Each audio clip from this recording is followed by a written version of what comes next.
Hello, our friends, Evolutionary Energy Arts family. Hello there, welcome back.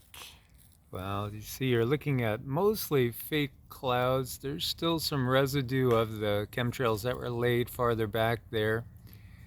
And yeah, again, what's in those chemtrails? Who really knows what's in those chemtrails? Chemtrails, chemtrails, chemtrails. Give me a chemtrail wiki. Chemtrails, chemtrails, chemtrails. Go ahead and slap it on us. I was just talking with someone the other night or texting, and they were hitting them hard and heavy too. And she's like, every time this happens, people end up getting really sick in 1 to 2 days. So, Yeah, so instead of smallpox blankets, guys, need a wiki for that one too. yeah, we do. They're doing chemtrails, and it could be anything up in there. Most definitely, there's some nanu.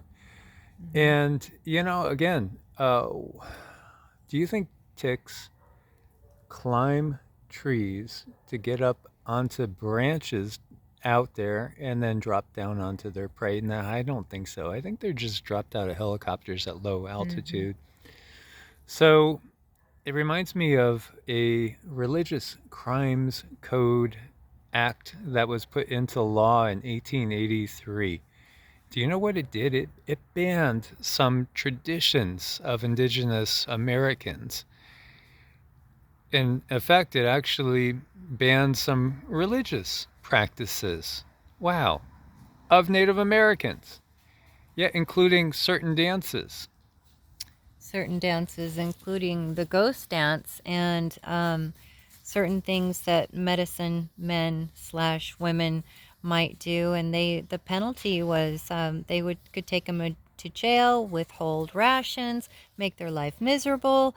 And why would they do such a thing if something were just simply so innocent?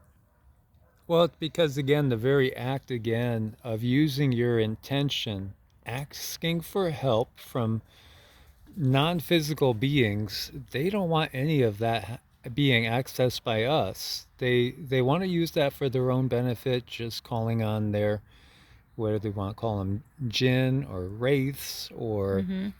whatever demonic entities you want to speak about. This is what the powers that be do. They do use help all the time from other densities, but they don't want us doing it. This is again another reason to look really closely at structured organized religion that we have. And what you'll find is what most people are following is exactly what the controllers have given you, with the intent that it keeps you from truly accessing power and help from true benevolent beings that would love to help you if you'd but ask. And where do you find this information most prevalent? Where do you see it most often where you should not reach out and talk to spirits and ghosts? And it's actually something that's very common if you look in the organized religion area. They really, really look down upon that. Yet the controllers that put all this together, they do these rituals all day, every day. Yeah, at the top levels, they definitely do. They recognize the power behind it. And all that's being exposed now for what it is.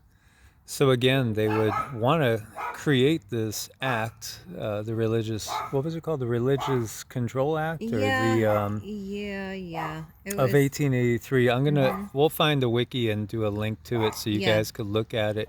This act was not actually rescinded, and only to a degree, until the 1970s. Mhm. So again, they want to demonize that which is the opposite of demons, because they are the ones that are working with the demonic entities in the first place. This is the upside down nature of this twisted world. And then we wanted to also address, like, a question somebody had said on the last video. I forget if it was the one on Evolutionary or EEARTS. I think it was on EEARTS this morning. And they said, so, if in fact, there's no good guys in the political structure, and if the extraterrestrials can't actively come and just save the day for us, then where is the hope? Are we just doomed to, a horrible existence and then death? Is death the only way out? Well, again, our nature is eternal by its very nature. We are consciousness, so we are having a temporary experience. This is a temporary experience, this is a temporary ride. And yeah, we all come in with certain objectives. Those objectives are not the same for every single individual, and many people will take many, many rides on this journey, even knowing that they're coming into this circumstance. So, how do you know what your purpose is? Again, that's where we go back to Vedic astrology for a guide, because, again, astrology is the programming of the matrix. So when the soul chooses to come in, is a key indicator of what your purpose is. It's a key indicator. If you look at what we would call your Rahu K2 axis, that's going to tell you, where your as the dogs are going crazy here running. Yeah, right That's around. going to tell you where your passions lay, and that's going to tell you also where the things that you're not going to care about so much lay. And the reason for that is because you've already been there and done that. Right. Your past life information is there, and what are you supposed to be doing in this life? And not even so much that, but what is your passion in this life? What are you going to be obsessed over? What are you working on? What goals are you headed toward or supposed to be doing? Yeah, and that's one of the key things. And those are the nodes of the moon, as you can see the guys here playing around. And these guys will be both turning 1 year old very soon. Yes. Very soon. Rama, we know, is December 24th. He is a Christmas Eve baby. And Sita was, I believe, the 15th, Yeah, right? December 15th. So, yeah, they will be turning 1 year old soon. And they are full of it. Yes. But, yeah, we adore them, and they are like wonderful kids to us. They are the best 3D protectors, not just in the 3D too. They're multi-dimensional protectors. I've never slept so good in my life since we've gotten through the potty training part of everything. Now I know that they got our back totally. Well, they do, and they can sense stuff too. They can sense the grays when the grays are around and doing their mischievousness, and they also can sense different discarnate spirits. I'll see if we could dig it up. You did send me that video, right? I did. Okay, yeah. So there was one little video that Cindy had done of the dogs, and you could see there's just countless orbs, countless spirit orbs in the room with us. But that's normal. We always attract a crowd because of the energy that we're giving off. It's a light that kind of makes them curious, and anybody could as well if you do practices like Qigong and meditation and mantras, because they strengthen your energy body. Again, if you really want to better yourself for the next life, then prioritize the spiritual life in this life. And it'll be different for everybody. There will be times when you might have been somebody that was completely dedicated to the spiritual side in one life.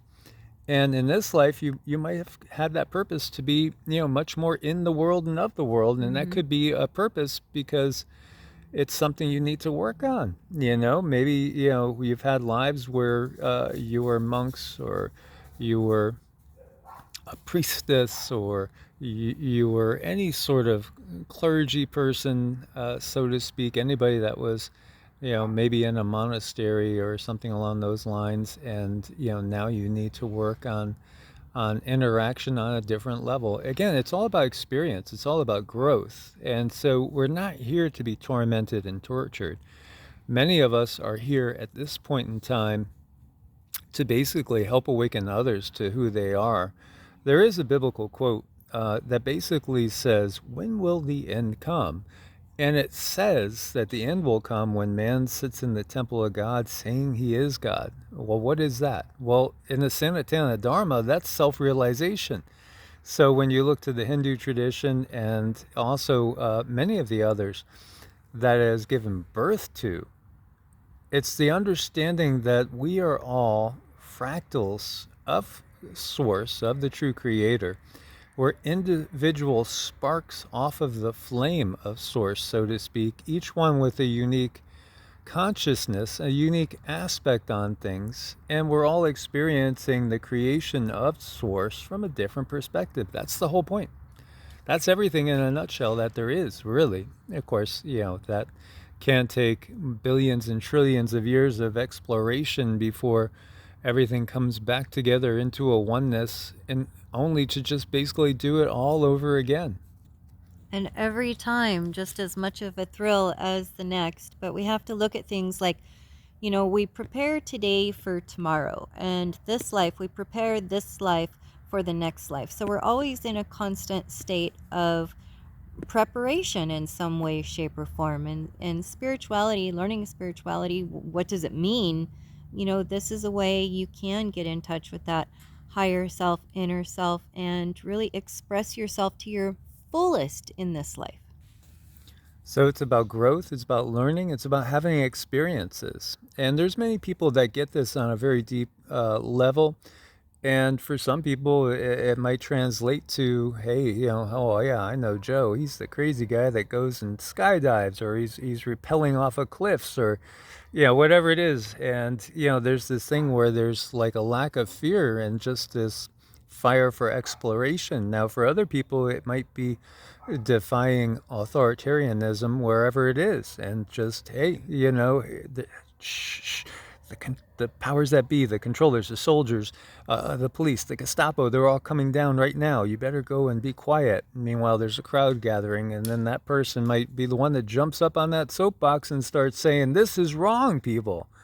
You got to do something about this, because again, there's something in them that they just know. There's so much more. There's a purpose behind every incarnation. There's a reason why you are where you are right now. Even if that is, say, a bed, and you're not able to even get out of that bed because you've had a stroke, or you've been paralyzed, or hit by a car, or gone through a major surgery, whatever it is, you still have a purpose. And even if it appears that you're not doing much, you still are. You're actually holding a frequency where you are. So again, what does it mean? Like the person said, so I'm supposed to try to ascend and get a higher frequency so I can escape this reality. So you give yourself more options, because you might find that you escape this reality, then come right back into it to help others have more options. And that's really what we get with the beings that we call bodhisattvas or ascended masters. These are beings that have gotten to the level where, yeah, they could jump out of the matrix. They choose to jump back in. Why the hell would they do that? Just to help others, because that's just who they are. Mm-hmm. Because they want to, And so many people have that desire. They just want to help others. It's just a real basic, and I believe it's just a common human desire, and that's to help others. And we really shouldn't let this matrix that has been created around us tell us, how we should help others, why we should or shouldn't help others. That should come from the heart. And the more we can get in touch with ourselves, the more we know we're acting from the heart. Because sometimes there's so much trauma, you really got to question, well, why am I doing what I'm doing? Am I doing this because it's from my heart, or am I doing this because of some kind of a trauma? And all those things can be answered when you go deep. Absolutely. And again, it's something that's just a matter of doing the work, taking the time. And everything about this world is about not giving you the time to do the work, and giving you other things to focus on. Telling you what you should be taking as goals. Well, American dream back in the day, right? You're going to, get married, have a wonderful family, raise two perfect kids, have one, and then later on it became two cars. And then, maybe it's going to be a vacation home. Maybe it's that raise. Now you become the boss. These are all the things that you're told to aspire for. But really, it's up to the individual to decide what they truly want to achieve in this life. And the higher self, the self that exists before this incarnation and after this incarnation, that self has goals. It does have objectives it wants to achieve. And it simply might be something like coming into an incarnation and being carefree and just being at peace and enjoying the ride. There are times when we take lives that are perhaps a little less purposeful, but that itself is the purpose. Right, right. And we look at our government, and why would they create this? It was called the Religious Bans Act of 1883. Why would they want to stomp on souls? Why would they want to suppress people's ability to express themselves in their ultimate fashion? And that's because they know there's power in people's expression. There's power in the frequency that we put off in a natural way. And that's what they want to suppress. They want to try to tell us how to be and what frequency to put off because it benefits them. Absolutely. Again, that's it's all about controlling the narrative and the power structure, and that's what they do. They control the narrative. They tell people what's going to come before it comes. And this is how they've done it through so many cycles. There have been many more cycles than we realize, and again, they've done this time and time again. They give us the scriptures for the most part. There are some truths in there, but it's up to you to decipher them. And truly, again, as many really, really wise beings that have studied all sorts of religions, all sorts of philosophies, all different texts.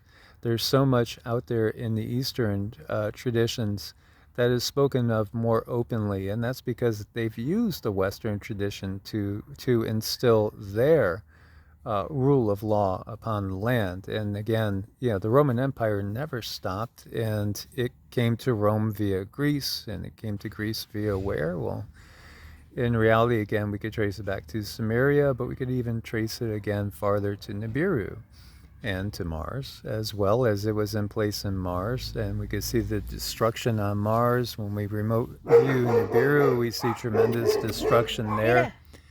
As the natural order of things gets wiped out, and then you end up with basically a planet that is more of a mothership than a planet. And, again, that's what they're doing here on Earth and intend to do. But this time is different, too, because this is being watched by all parties. And there is, again, that free will. So we could choose to do, or we could choose which path we want to follow. They are going to open the door. At first, they'll use the stick and the rod, and then later on, they're going to offer the candy.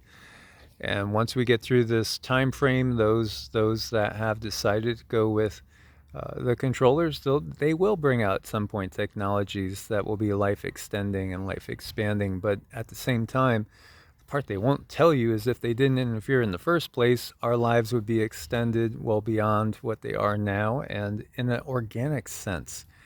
Why do they need humans to only lead these short lives? Well, it gives us less time to figure out what's going on. And in that case, if we did live 200-300 years each one of us, we would definitely be able to figure out what's going on to a much higher degree. And now they're basically putting the life expectancy into reverse. And again, it's because we're waking up faster and faster. I know, and they're shutting down whole generations too. And they've known this for a very long time that humans would start to excel. We would start to be able to do things like, do mind reading and all kinds of different advanced options that we really do have. And they've thought about this for a long time. How are they going to slow that natural evolution down? And one thing that they do is, well, they tend to make it a little cloudy. Absolutely. As we've quoted in the past, there are many declassified documents where the FBI and CIA know at this time frame what's happening, us in the photon belt, more cosmic rays coming to us, and then the solar activity on top of that. People's intuitions, their quote unquote psychic, paranormal, extrasensory perceptions are going to increase. So what do? They have to fight that, and that's exactly what they're doing. They're fighting it tooth and nail. They're doing everything they can to always control the narrative. But there will always be beings that incarnate to tell humans, hey, this is what's going on. Time for you guys to wake up and shed the yoke that oppresses you. Indeed, I really, really like that. There's beings out there that can help And don't let anyone tell you that it's sinful to reach out to any of these beings. So many people's guides and angels, they're completely sidelined. I mean, they are just sitting on the bench because their person who they've wanted to help has been indoctrinated to the point where they don't even ask for their help, and therefore they're not allowed to do anything. And I mean, there does need to be and asking. That's the most important thing. And then they teach us, well, you don't want to talk to any of those energies, and that's so deliberate. And it just makes me sad to see so many guides when I work on people. They're literally sitting back, standing way back, sitting on the sidelines. Yeah, and that analogy, hey coach, put me in. Why isn't the coach putting me in? And all the others, why isn't the coach putting them in? Because the coach is afraid they're a demon. Yeah, You right. know, and meanwhile, those that love you, care about you, truly care about you, are just waiting to be acknowledged and to have the okay. But because they honor free will, unlike the controllers, they're basically, their hands are tied, so to speak, unless we start to verbalize that. So you could do something just so simple as, I call on all the angelic beings and guides in my life, and all those beings that have nothing but most love and benevolent feelings towards myself and humanity to, help us, guide us, show us the way. And, I look forward to working with you. And you could just leave it as simple as that. You don't even have to say, Uncle Joe, I know you passed on, you're on the other side. I think you're there, but if you feel that, then, go ahead. Go ahead and call and reach out. I'm looking for your help, looking for your guidance. I remember when my dad passed on 24 years ago, I think now, um, my mom got visited by him and it scared her. And, my mom passed on about 3 years ago now, but it did startle her. But he did come and visit her, and at the same time, I think it made her feel good. And this was a lady that was brought up Catholic and always went to Catholic church. I pulled her into some other churches for a while, and she would humor me and come with me. But again, even all her life, all 90 years, quote unquote Catholic, she didn't really believe, because I would tell her, don't worry, once you're out of the body, you're going to be just fine. And you're going to find that you could dance again, and you're going to be happy and move the way you used to move. And she would say, well, I don't know. And I would say, well, I do know. And then she would just, sigh, smile, or, give me a wink or something. Because, I guess she Yeah. couldn't conceive that I was so sure of things when she wasn't. And she was the one that had the one belief system for 90 years, her entire 90 years. And yet she really didn't believe. And so, she wasn't really under the control of the church. And no, we know, the real goal of the papacy, the real goal of all the, religious structure that really does control the minds of so much of the planet through a fear-based system of, you better do this, otherwise, it's eternal burning, hell, damnation, the lake of fire for you. There is no lake of fire for you. There is only if your mind creates that lake of fire. And yeah, the only judging is us judging our own actions, the higher self, and there is a law of cause and effect out there as well. But again, it's up to us. And if we are of the mindset that we're always going to try to do for the greatest good of the all, that's going to always keep us on that high karmic path. It is. It is. There's a lot of things we can do if we want to hear from our guides and angels. And the number one thing I say is just be open to the way you receive information. Ask questions, but be open. That means you might hear them through other people. It might be through music. It might be through, a strange happening. But when you do ask questions of your guides and angels, just stay open to receiving. Yes. So hopefully this helps to a degree, or clarifies. Again, put in your comments any questions, anything that you want us to go over, and we'll gladly do that. Indeed. As always, thank you for your support on Ko-Fi and Patreon. Please do share these videos. Much love. God bless, and namaste. Namaste.